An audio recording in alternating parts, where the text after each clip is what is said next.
Sizni fikringiz qanaqa? Nima qilamiz? Gugurtga pul yig'amizmi? Sovet davrini eslaysizmi? Qanaqa edi Sovet davri? Yaxshi edi har holda.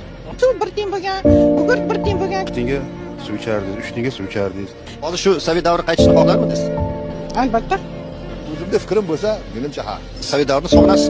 Qachqasin deyman shu narsalar. Endi saxovatpesha insonlarimizga murojaat qilmoqchiman. Kelinglar, mana shu SSR-parastlarni gugurt bilan ta'minlab beraylik. Men oddiy o'qituvchiman. Ko'p ham pul topmayman. Men o'zim shaxsan o'shaqa SSR-parastlarning 10 tasini 1 yillik gugurt bilan ta'minlab bermoqchiman. Gapim jiddiy. Bularga hurmat saqlagan holatda aytayapman. Chunki o'lchayotgan narsasini qarang. Mustaqillikni o'lchayotgan narsasi gugurt, daftar va pirashki. Pirashki dedim o'zi. Endi qaranglar, bularda gapirayotgan gapi aslida jinoyat, lekin ular buni ham tushunmaydi. Sababi O'zbekiston mustaqilligi va birligiga zid bo'lgan g'oyani targ'ib qilyapti. Ya'ni SSR qaytsin degani bu mustaqillikka bo'lgan daxldir.